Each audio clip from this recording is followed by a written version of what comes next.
Hello दोस्तों, welcome back to my YouTube channel sky का GK.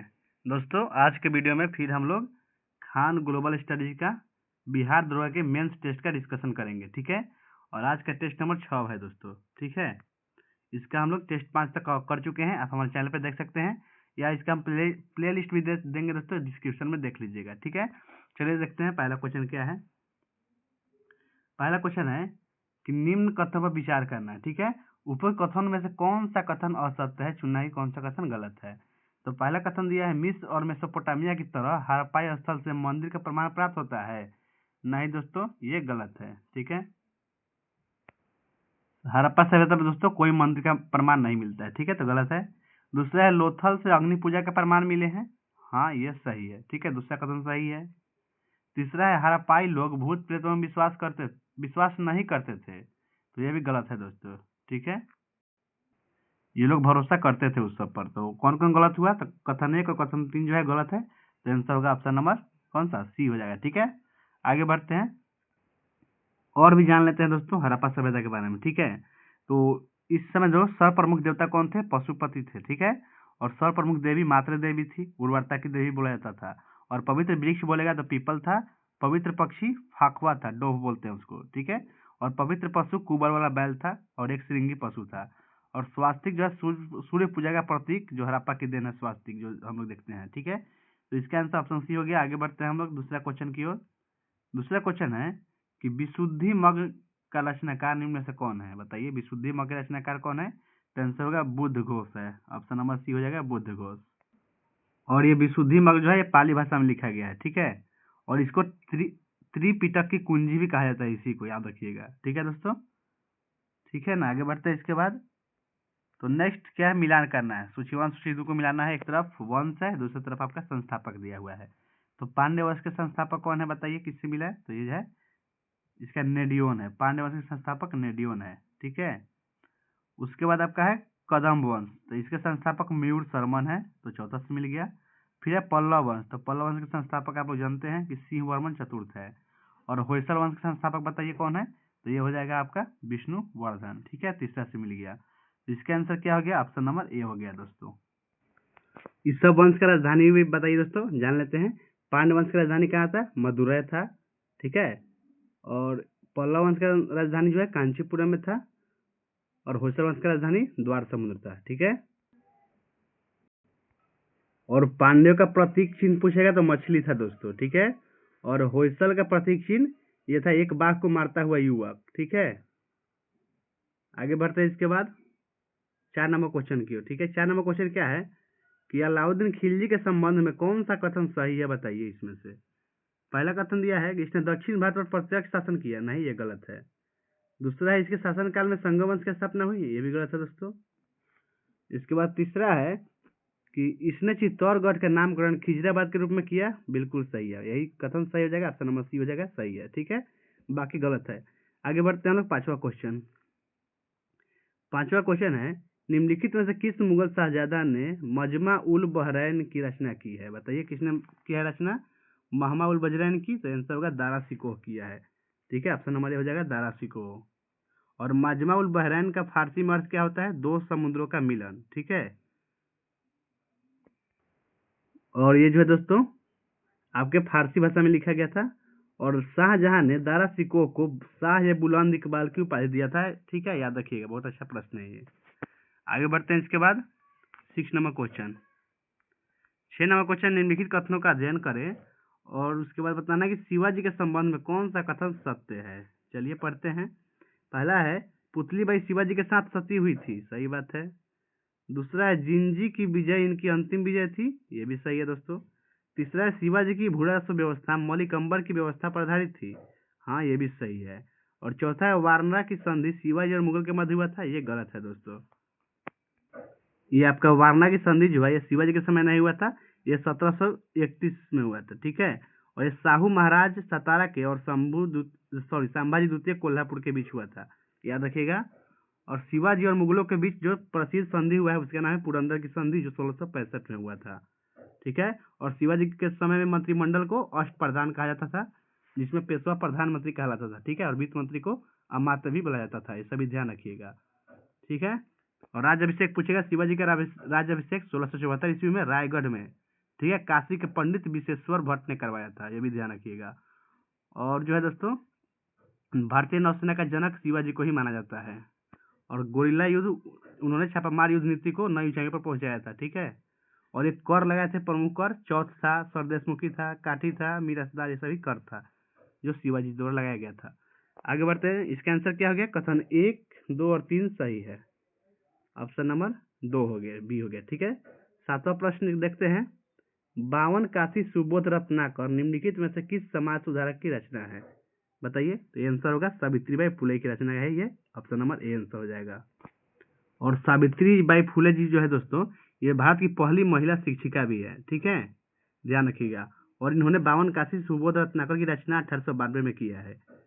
और इसके में, और यहीं से क्या बनता है क्वेश्चन कि भारत की पहली महिला में बोलेगा मुस्लिम महिला शिक्षिका, तो फातिमा शेख हो जाएगा, ठीक है। ये सावित्री जी की सहयोगी रही थी, ठीक है दोस्तों, याद रखिएगा। और आगे बढ़ते हैं, इसके बाद इनका एक और रचना है दोस्तों, काव्य फूले, ध्यान रखिएगा, ठीक है। काव्य फूले जो है इन्हीं का रचना है। नेक्स्ट आपका क्या है? 8 नंबर। और इसमें भी जान लेते हैं दोस्तों, ईश्वर चंद्र विद्यासागर, चारों ऑप्शन के बारे में जानते हैं। तो ईश्वर चंद्र विद्यासागर जो है, इनका रचना का नाम क्या है? सोम प्रकाश, ठीक है। और विधवा विवाह इन्हीं के समय 1856 में पारित हुआ था, पुनर्विवाह, ठीक है। और आपका कुंदकुरी वीरेशलिंगम जो है, ये इनके पत्रिका का नाम है विवेक वर्धिनी, ठीक है। इन्हें दक्षिण भारत का विद्यासागर कहा जाता है, याद रखिएगा। आगे बढ़ते हैं, 8वां क्वेश्चन। 8वां प्रश्न है, हड़प की नीति के अंतर्गत विलय किए गए राज्यों को सही क्रम में व्यवस्थित करना है, ठीक है। चलिए देखते हैं। पहला ऑप्शन दिया है जैतपुर। जैतपुर को जो है 1849 में किया गया था, ठीक है। उसके बाद झांसी दिया, तो झांसी का 1853 में किया गया था। और फिर नागपुर को 1854, और आपके उदयपुर को कब किया गया था दोस्तों? 1852 में, ठीक है। तो सजाएंगे तो क्या होगा? पहले जैतपुर आ जाएगा, इसके बाद आपका चौथा आ जाएगा यानी कि उदयपुर, फिर आपका आएगा झांसी, उसके बाद नागपुर। तो आंसर क्या हो गया? ऑप्शन नंबर देख लेते हैं, डी हो जाएगा, ठीक है। और इस नीति के अंतर्गत दोस्तों प्रथम राज्य कौन था जिसको शिकार हुआ था? तो वो था सतारा, 1848 में, ठीक है। और अवध का विलय 1856 में हुआ था। और हड़प नीति से नहीं हुआ था, वो कुशासन का आरोप लगाकर जेम्स आउटरम की रिपोर्ट के आधार पर मिलाया गया था, ठीक है। और उस समय नवाब पूछेगा तो वाजिद अली शाह थे। आगे बढ़ते हैं, इसके बाद 8 नंबर हो गया। तो 9 नंबर क्वेश्चन, 9 नंबर प्रश्न है, निम्नलिखित में से कौन सी पत्रिका का प्रकाशन गांधी जी द्वारा दक्षिण अफ्रीका से किया गया था? तो आंसर होगा Indian opinion, option number b हो जाएगा। और इंडियन ओपिनियन जो है साप्ताहिक पत्रिका था, इसको 1903 में दक्षिण अफ्रीका में गांधी जी ने इसको शुरू किया था, ठीक है। और ये पत्रिका जो है 4 भाषा में प्रकाशित होता था, गुजराती, हिंदी, तमिल और अंग्रेजी में, ठीक है। और इसके प्रथम संपादक बोलेगा तो मनसुख लाल नाजर थे, याद रखिएगा। और गांधी जी का और भी है दोस्तों, यंग इंडिया भी है, ये भी साप्ताहिक पत्रिका है, अंग्रेजी में है, ठीक है। नवजीवन, ये गुजराती भाषा का साप्ताहिक पत्रिका है। और एक और हरिजन है, जो 1933 में यरौदा जेल से गांधी जी ने अशुद्धोद्धार के लिए 3 पत्रिका शुरू किया था। हरिजन अंग्रेजी में, हरिजन बंधु गुजराती में, और हरिजन सेवक हिंदी में, ठीक है। और आगे बढ़ते हैं, इसके बाद कौन सा क्वेश्चन होगा? 10 नंबर। तो 10 नंबर क्वेश्चन है, सूची 1 सूची 2 को मिलान करना है। चलिए इसको मिलाते हैं। पहला दिया है आपका कि स्वदेशी सेवक संघ, ये किससे मिल जाएगा? ये मिल जाएगा वैनकूवर कनाडा से, ठीक है, पहला सही मिल गया। उसके बाद है यूनाइटेड इंडिया हाउस, ये मिलेगा सियाटल से मिल जाएगा। युगांतर आश्रम सैन फ्रांसिस्को में इसका स्थापना हुआ है, अमेरिका में। और आजाद हिंद फौज की स्थापना रंगून बर्मा में किया गया था, ठीक है। तो इसका आंसर क्या हो गया? लाइन से मिलाया हुआ ही है, तो ऑप्शन नंबर देखते हैं, ऑप्शन नंबर डी में दिया है, ठीक है। ऑप्शन नंबर डी आंसर हो गया दोस्तों।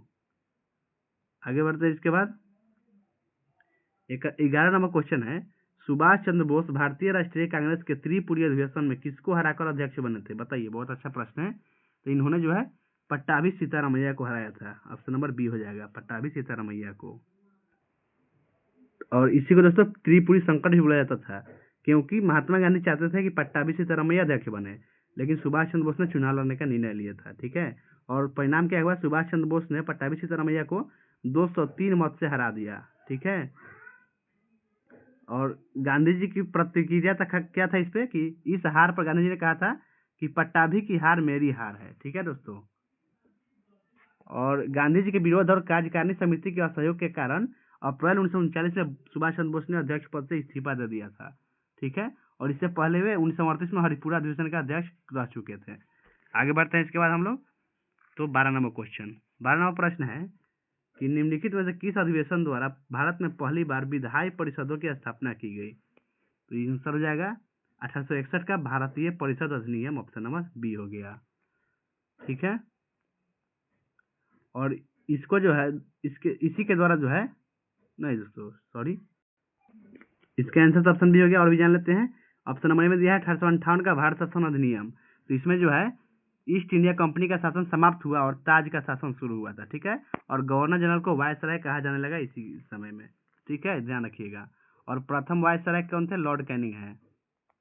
उसके बाद 1892 का भारतीय परिषद अधिनियम, इसमें क्या था?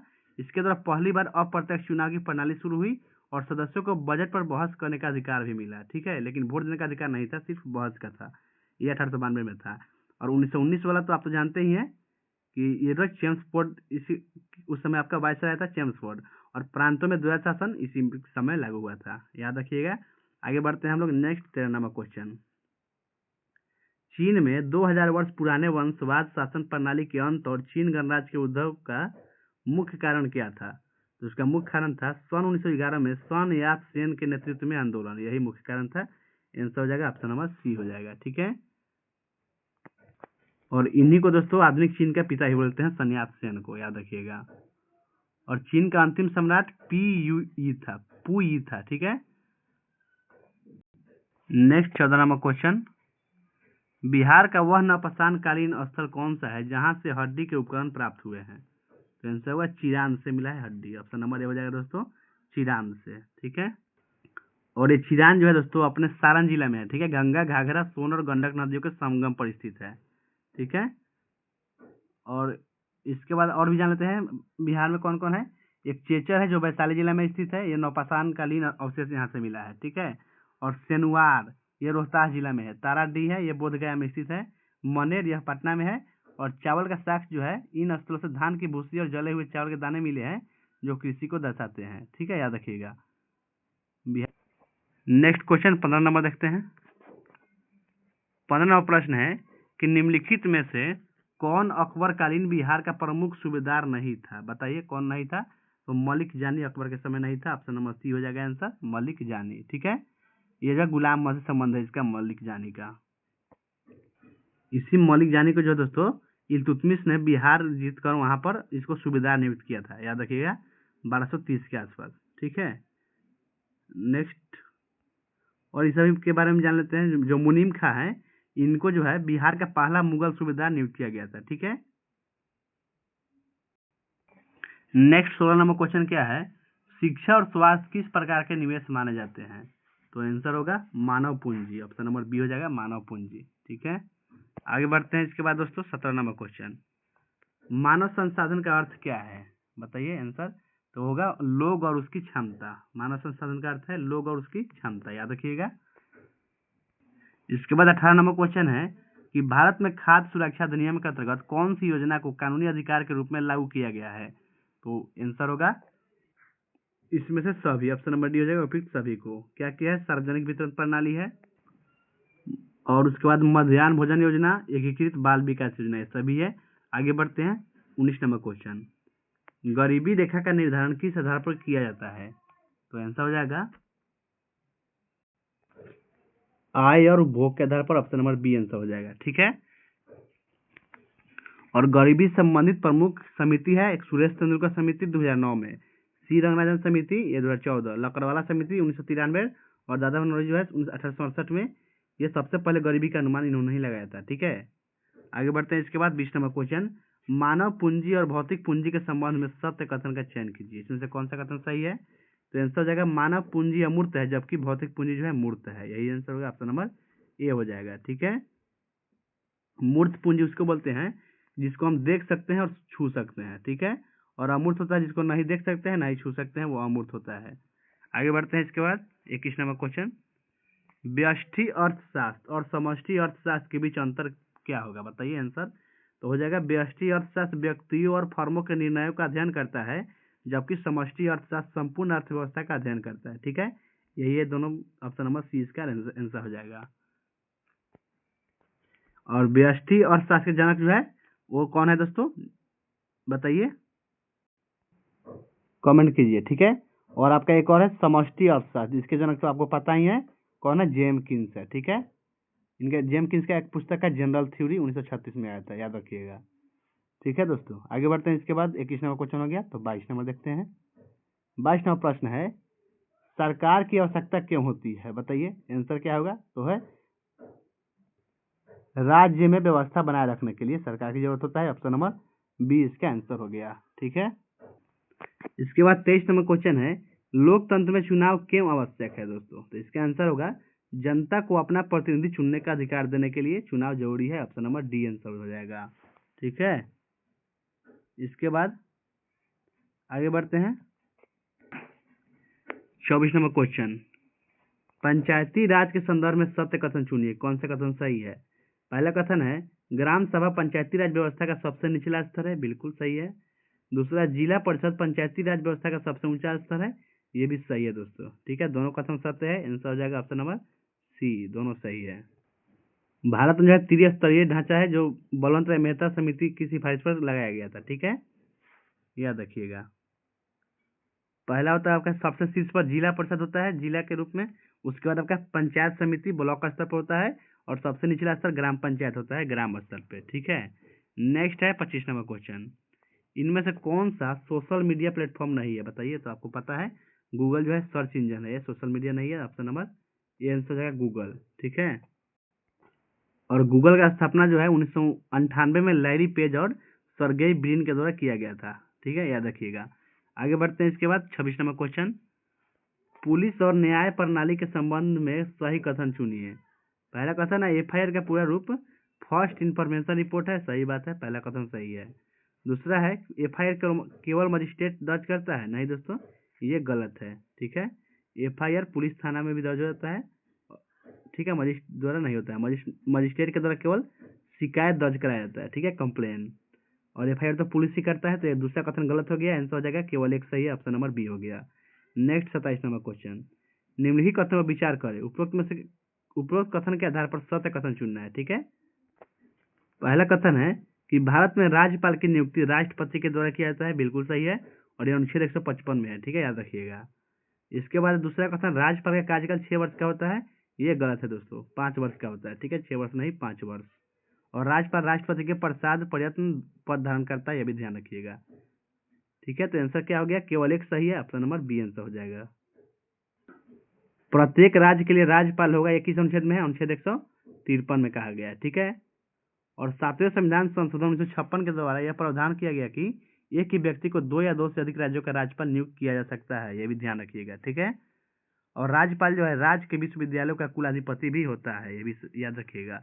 अगला 28 नंबर क्वेश्चन देखते हैं, निम्नलिखित कथनों पर विचार करना है, उपयुक्त में से कौन सा एक कथन जो है सत्य होगा, बताइए कौन सा कथन जो है सही है, ये चुनना है।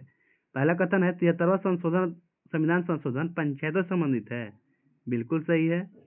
उसके बाद 74वां संविधान संशोधन नगर पालिका से संबंधित है, सही बात है। दोनों संशोधन 1992 में पारित हुए थे, बताइए सही है, हाँ ये भी सही है दोस्तों, ठीक है।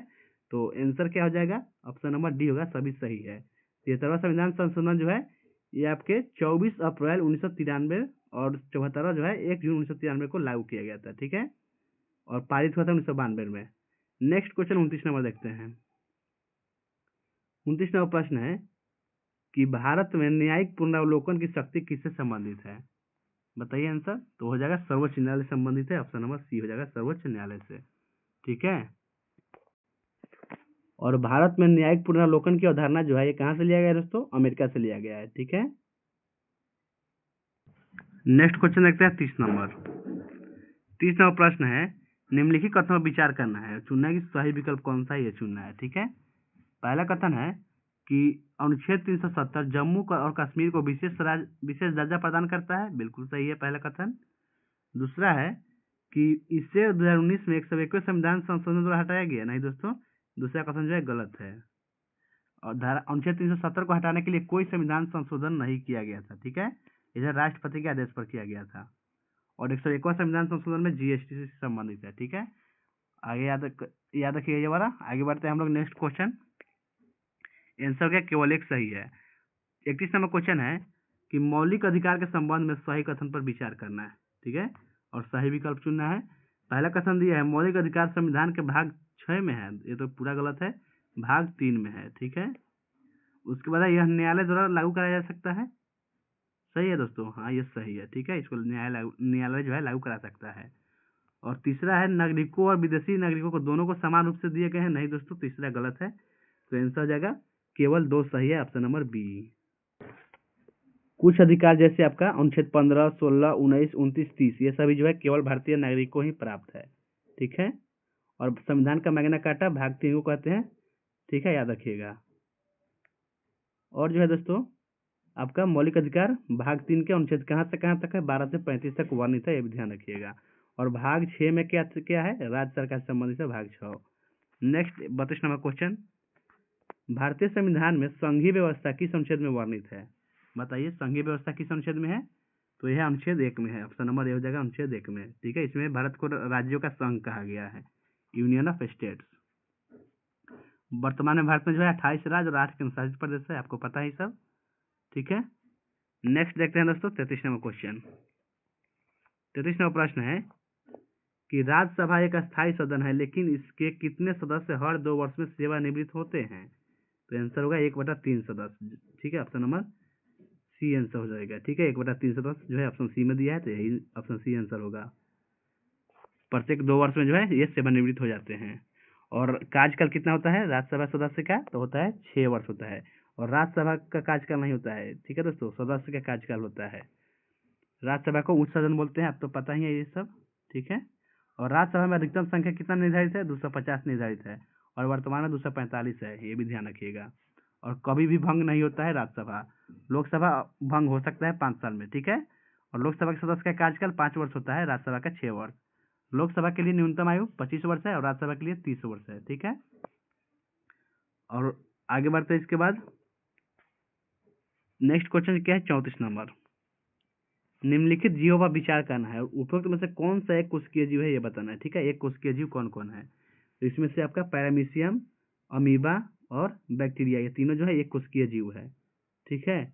और कवक जो है, अधिकांश कवक जो है बहुकोशिकीय होता है, जैसे मशरूम हो गया, ऐसे भी जो बहुकोशिकीय है। तो आंसर हो गया 1, 2 और 4, ऑप्शन नंबर सी आंसर हो गया। इसके बाद आपका 35 नंबर क्वेश्चन होगा, कथन और कारण वाला है। कथन ए दिया है कि स्लाइडेन और स्वान ने कोशिका सिद्धांत का प्रतिपादन किया था, बताइए सही है, बिल्कुल सही है, पहला सही हो गया, ठीक है। और 1838 और 1839 में किया था, याद रखिएगा, ठीक है। इसके बाद आपका कारण दिया है, इन्होंने बताया कि सभी कोशिकाएं पूर्ववर्ती कोशिकाओं से बनती है, ये कारण जो है गलत है, ठीक है। ये जो है स्लाइडेन और स्वान ने नहीं किया था। आगे बढ़ते हैं इसके बाद,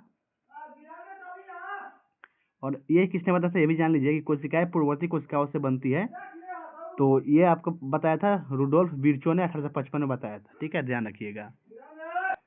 इसका आंसर क्या हो गया, कथन 1 सही है और आर गलत है, ऑप्शन नंबर सी हो गया। नेक्स्ट 36 नंबर क्वेश्चन, निम्नलिखित युग्मों पर विचार करना है और सही विकल्प चुनना है, कौन कौन सही है।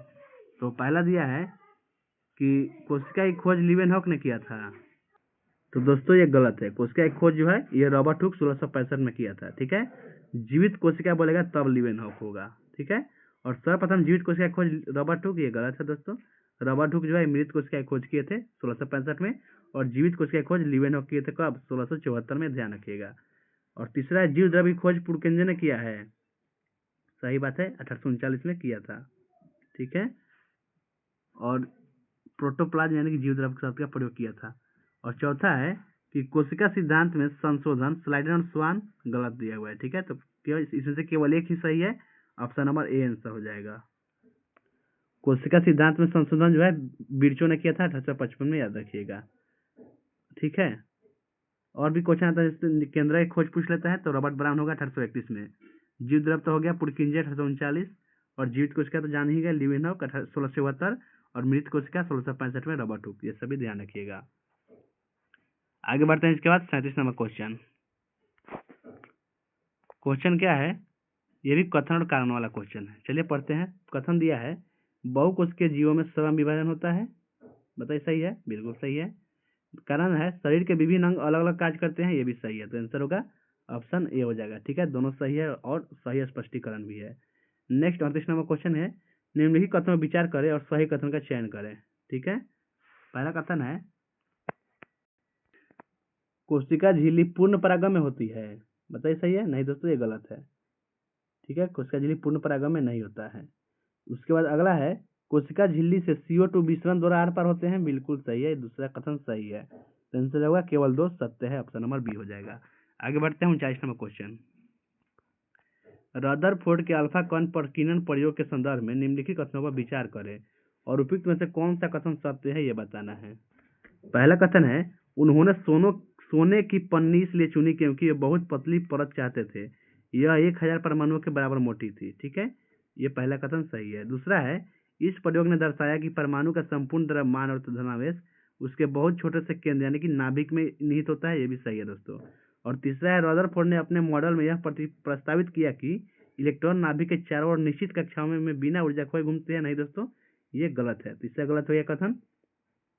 रदरफोर्ड ने कहा था कि इलेक्ट्रॉन नाभिक के चारों ओर चक्कर लगाते हैं, लेकिन निश्चित कक्षाओं में बिना ऊर्जा खोए घूमना, ये कौन बोला था दोस्तों? नील्स बोर बोला था, याद रखिएगा। तो आंसर क्या हो गया? कथन 1 और 2 सही है, ऑप्शन नंबर ए आंसर सही हो जाएगा। ठीक है, आगे बढ़ते हैं। इसके बाद 40 नंबर क्वेश्चन। 40 नंबर प्रश्न है निम्नलिखित कथनों में से सत्य कथन का चयन करना है। ठीक है, पहला कथन है कि केंद्रक में दोहरी कोशिका झिल्ली पाई जाती है। बिल्कुल सही है। दूसरा है केंद्रक में क्रोमोसोम होते हैं, ये भी सही है। और तीसरा क्रोमोसोम DNA और प्रोटीन का बना होता है दोस्तों, ये भी सही बात है। तो आंसर होगा तीनों सही है, ऑप्शन नंबर डी हो गया। ठीक है, आगे बढ़ते हैं। इसके बाद 41 नंबर क्वेश्चन, परमाणु के अपरमाणु कणों की खोज के संदर्भ में सही मिलान करें। वैज्ञानिक और खोज यानी कि योगदान बताना है। ठीक, चलिए मिलाते हैं। पहला जे थॉमसन, ये क्या किया था दोस्तों? इलेक्ट्रॉन के खोज किए थे। जे थॉमसन इलेक्ट्रॉन की खोज किए थे। ठीक है, और गोल्डस्टीन ये क्या किए थे? प्रोटॉन की खोज किए थे। और इन्होंने जो है केनाल किरणों की खोज भी किए थे। तो इसमें प्रोटॉन नहीं दिया है, केनाल किरण दिया है, तो चौथा से मिल जाएगा। ठीक है, और जेम्स चैडविक ये जो आपका न्यूट्रॉन की खोज किए थे।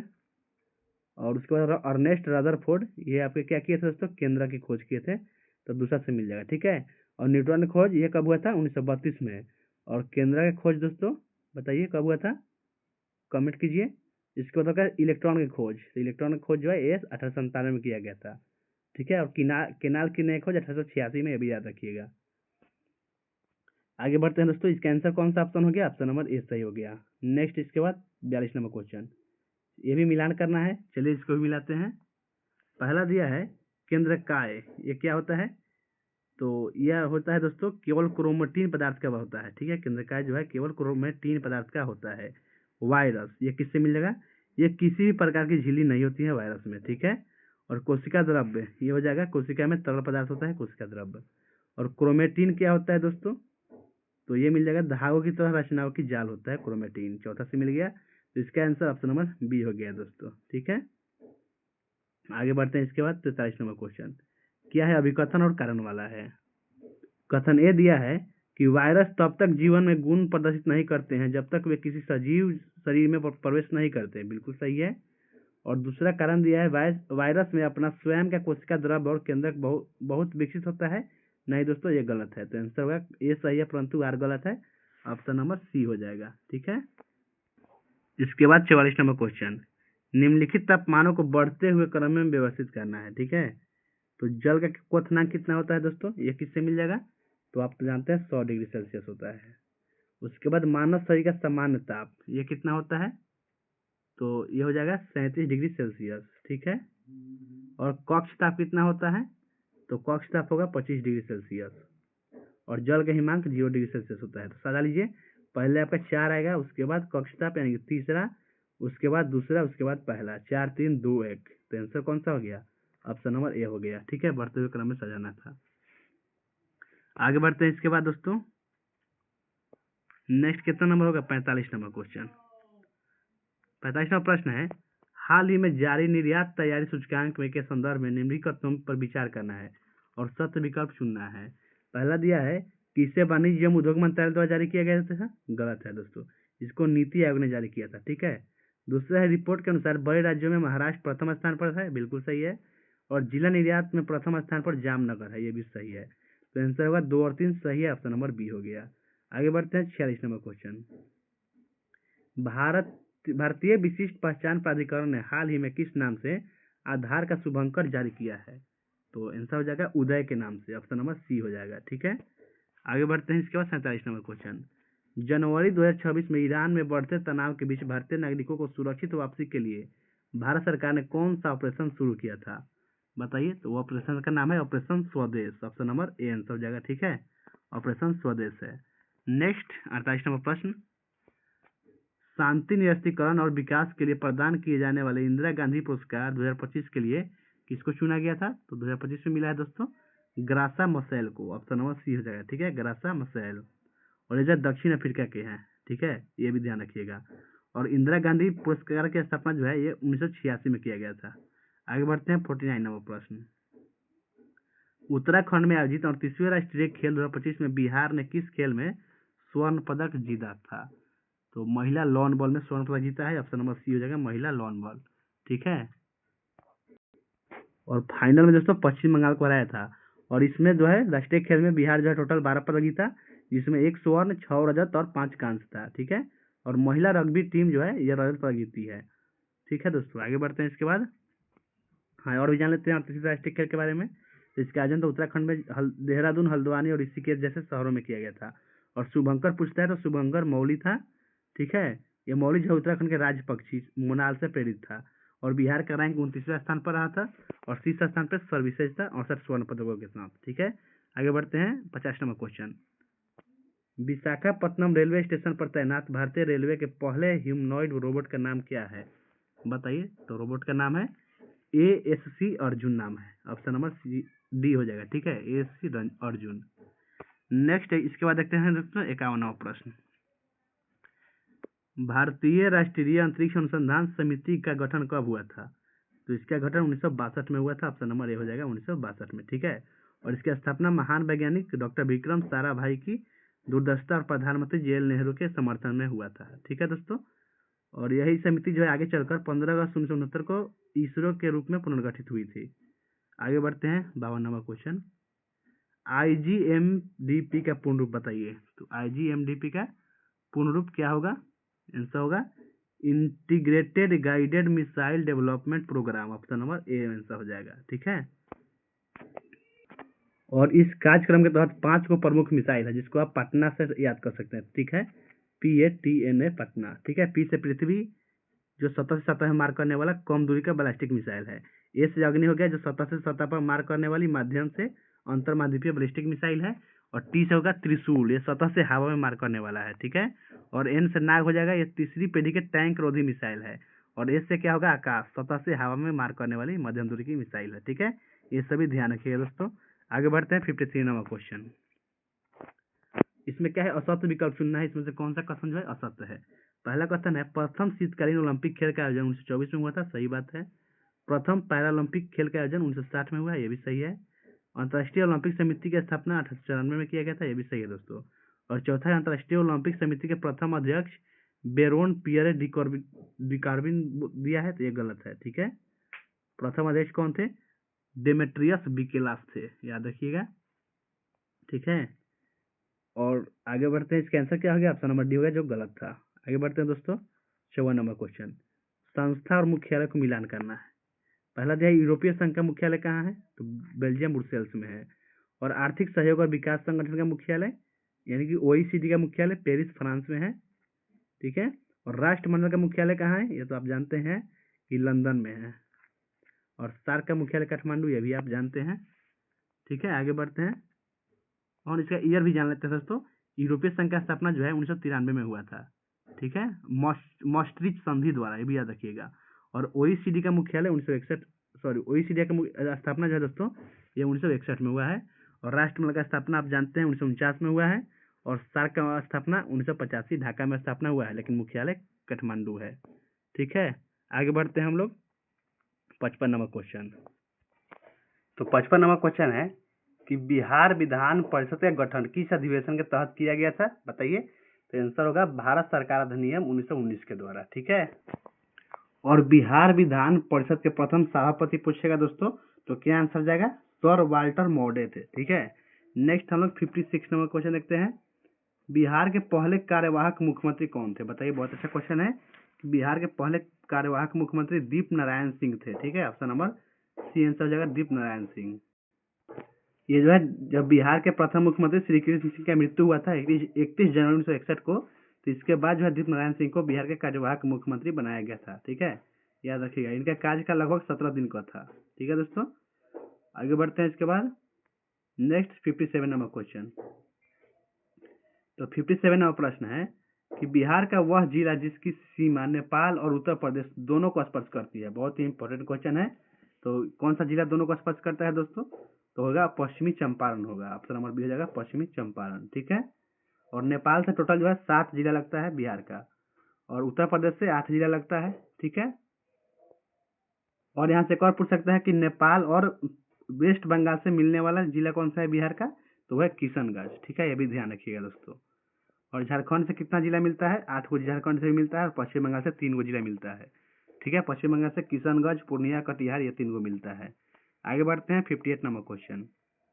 बिहार में गंगा की सहायक नदियों को पश्चिम से पूर्व के क्रम में सजाना है। ठीक है, तो सबसे पश्चिम में हो जाएगा आपका क्या होगा? आंसर ऑप्शन के हिसाब से आंसर बता देते हैं।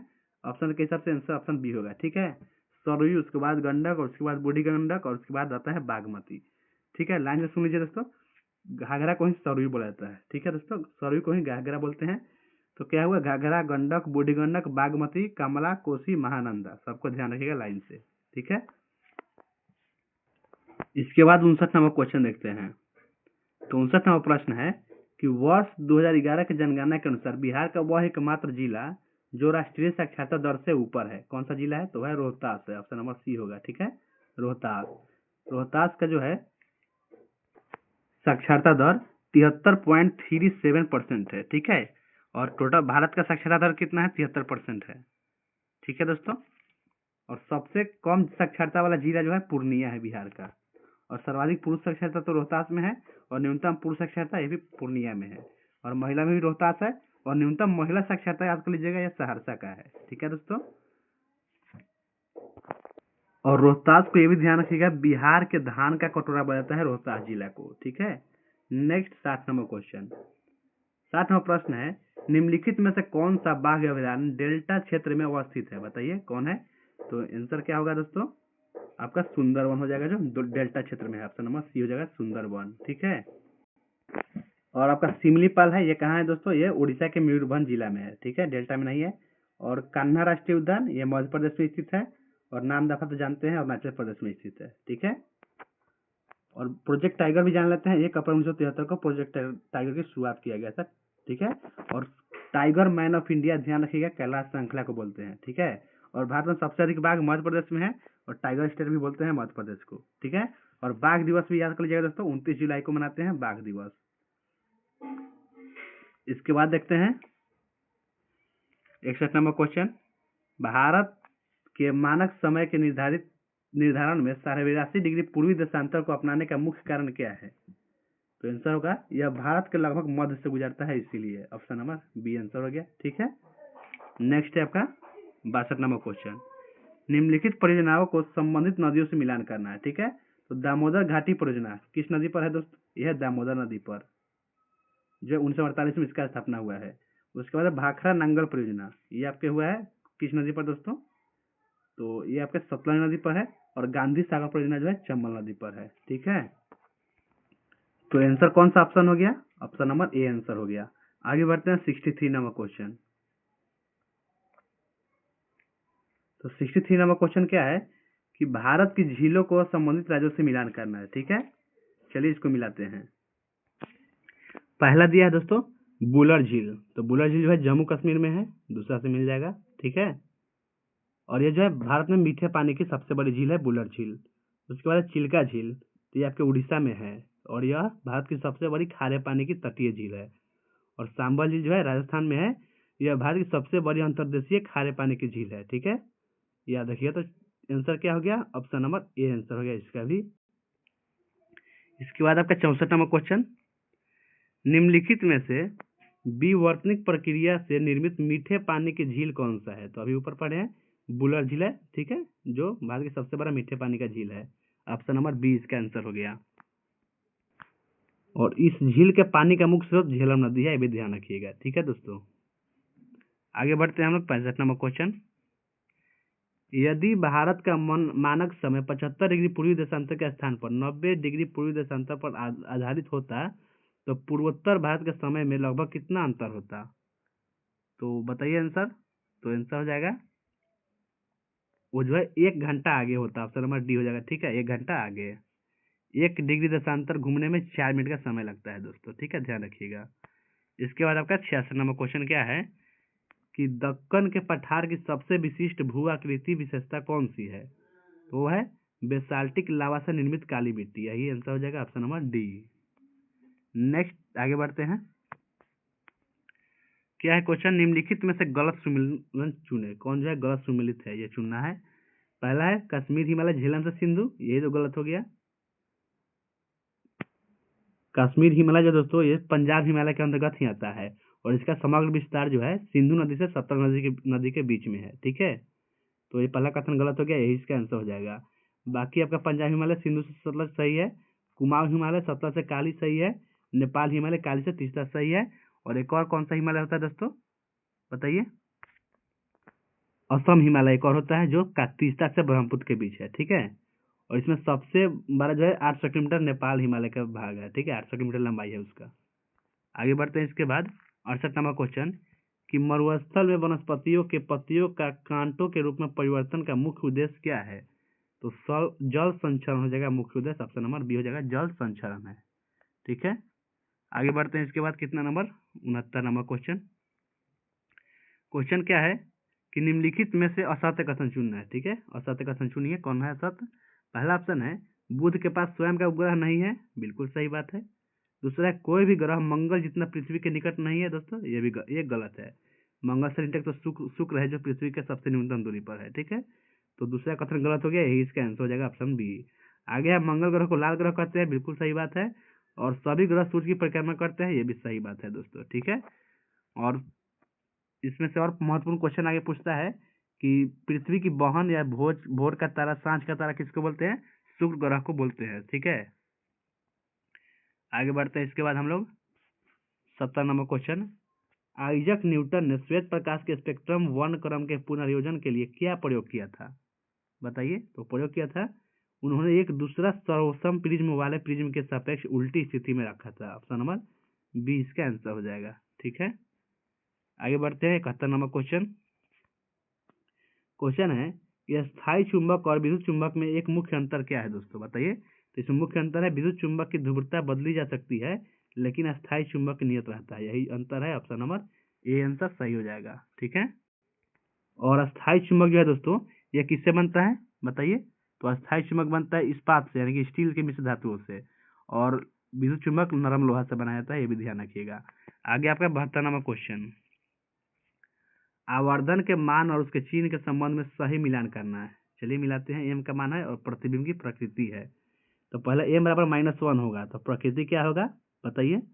तो हो जाएगा वास्तविक, उल्टा और बिंब के आकार का होगा, ठीक है, दूसरा से मिल जाएगा। फिर है एम बराबर +0.5, तो ये होगा आभासी सीधा, ठीक है। तो ये किससे मिल जाएगा दोस्तों, और बीम से छोटा होगा तो ये तीसरा से मिल जाएगा, आभासी सीधा और बीम से छोटा होगा। उसके बाद है एम बराबर +2.5 होगा, तब क्या होगा, तब हो जाएगा आभासी सीधा और बीम से बड़ा हो जाएगा, ठीक है। और एम -4 होगा, तो एम का मान, तो ये होगा वास्तविक, उल्टा और बीम से बहुत बड़ा, ठीक है, चौथा से मिल जाएगा। तो इसका आंसर कौन सा ऑप्शन हो गया, ऑप्शन नंबर ए हो गया, ध्यान रखिएगा। आगे बढ़ते हैं। जब एम बराबर, दोस्तों ये भी जान लीजिए कि एम का मान जब 1 रहेगा तो वस्तु के बराबर आकार होगा, ठीक है। और एम का मान 1 से छोटा होगा तो वस्तु से छोटा आकार बनेगा, और एम का मान वस्तु एक से बड़ा होगा तो वस्तु से बड़ा आकार बनेगा, ठीक है। तो इसका आंसर कौन सा हो गया दोस्तों, ऑप्शन नंबर ए हो गया। आगे बढ़ते हैं। इसके बाद कौन नंबर क्वेश्चन हो जाएगा, 73 नंबर ना, हाँ बिल्कुल 73 नंबर है। संक्षारण के दौरान धातुओं पर चढ़ने वाली परत के संबंध में सही सुमिलित युग्मों का चयन करना है। पहला मिला है चांदी जो है काली परत सिल्वर सल्फाइड का बनता है, सही बात है, याद रखिएगा। दूसरा तांबा पर हरी परत चढ़ जाता है, हरा कलर का, जो बेसिक कॉपर कन्वर्ट के कारण चढ़ता है, सही बात है। तीसरा है लोहा भूरी पर चढ़ता है जंग के कारण, ये भी सही है दोस्तों, तीनों मिलान सही है। तो इसका आंसर हो गया ऑप्शन नंबर डी हो गया। ठीक है, आगे बढ़ता है 74 नंबर क्वेश्चन। 74 नंबर क्वेश्चन क्या है, अभिकथन कारण वाला है। कथन दिया है तारे टिमटिमाते हैं, क्या है दोस्तों, तारे टिमटिमाते हैं लेकिन ग्रह नहीं टिमटिमाते। सही बात है, ये तो सही बात है। ठीक है ना। इसका कारण दिया है कि तारे पृथ्वी से बहुत दूर है और प्रकाश के बिंदु स्रोत माने जा सकते हैं, जबकि ग्रह के पास है और उन्हें विस्तृत स्रोत माना जा सकता है, जिससे कुल टिमटिमाहट का प्रभाव शून्य हो जाता है। यही कारण है, सही बात है। तो आंसर हो गया ऑप्शन नंबर ए, दोनों सही है और व्याख्या भी सही है। ठीक है, आगे बढ़ते हैं। 75 नंबर क्वेश्चन है कि किसी चालक का प्रतिरोध किन कारकों पर निर्भर करता है। बहुत अच्छा प्रश्न है। तो ये निर्भर करता है किस पर, तो इसमें से चारों पर निर्भर करेगा। ठीक है, चालक की लंबाई पर भी करेगा, अनुप्रस्थ काट के क्षेत्रफल पर भी करेगा, चालक के पदार्थ की प्रकृति पर भी और तापमान पर भी करेगा। तो इसका आंसर ऑप्शन डी होगा, उपयुक्त सभी। ठीक है, तार जितना लंबा होगा प्रतिरोध उतना ही ज्यादा होगा दोस्तों। ठीक है, और तार जितना मोटा होगा उसमें धारा आसानी से बहेगी, अर्थात प्रतिरोध कम होगा। और पदार्थ की प्रकृति जो है अलग अलग धातुओं के लिए अलग अलग होता है। ठीक है, अपना विशिष्ट प्रतिरोध सबका अलग अलग होता है। ठीक है, सबसे कम प्रतिरोध जो है चांदी का होता है। और तापमान पर निर्भर क्या पड़ता है कि धातु का तापमान बढ़ाने पर उसका प्रतिरोध भी बढ़ जाता है।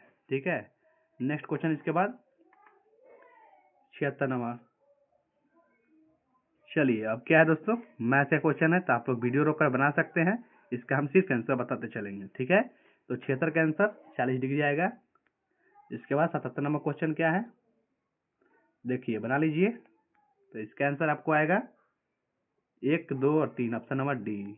नेक्स्ट 78 नंबर, चलिए इसको बनाइए, इसका क्या आंसर आएगा। तो इसका भी आंसर आपको ऑप्शन नंबर डी आएगा, जिसमें दिया है 1, 2 और 3। आगे बढ़ते हैं। इसके बाद 79 बनाइए इसका आंसर, इसका आंसर भी ऑप्शन डी आ जाएगा सभी। ठीक है, आगे 80 नंबर प्रश्न है, समद्विबाहु त्रिभुज का क्षेत्रफल क्या है, निकालिए क्या आंसर आएगा इसका। तो इसका आंसर आएगा ऑप्शन बी, 2 और 3 सही है। ठीक है, आगे बढ़ते हैं। इसके बाद 81 नंबर, 81 नंबर क्वेश्चन ये रहा, सॉल्व कीजिए दोस्तों। तो इसका आंसर आ जाएगा ऑप्शन नंबर ए आ जाएगा। ठीक है, इसमें 2 के पावर 1/2 होगा। ठीक है, ऑप्शन नंबर ए में ये वाला दिया हुआ है। ठीक है दोस्तों, इसके बाद देखते हैं 82 नंबर क्वेश्चन, अधूरा ऑप्शन है 81 नंबर का। 82 नंबर क्वेश्चन है, बनाइए क्या क्वेश्चन है। तो इसका आंसर आपको ऑप्शन डी आएगा, n+5।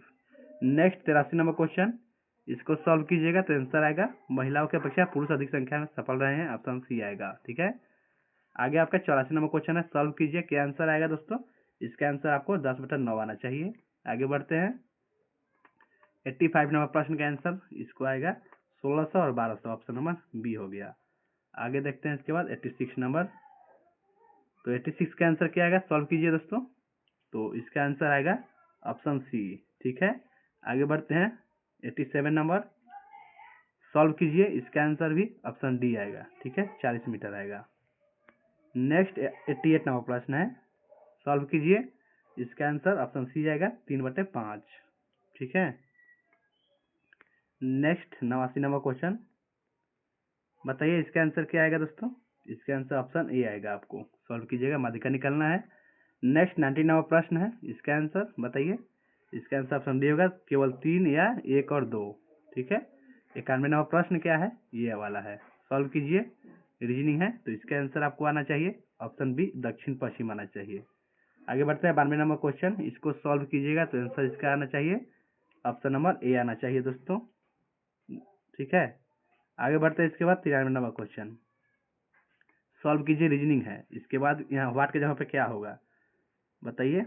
तो इसका आंसर ऑप्शन नंबर ए ही सही हो जाएगा। आगे बढ़ते हैं। 94 नंबर क्वेश्चन, कथन है कुछ मोती हरे है कुछ रत्न जेवर है, इसका आंसर आएगा ऑप्शन डी। ठीक है, ऑप्शन डी में केवल निष्कर्ष 2 उपयुक्त है।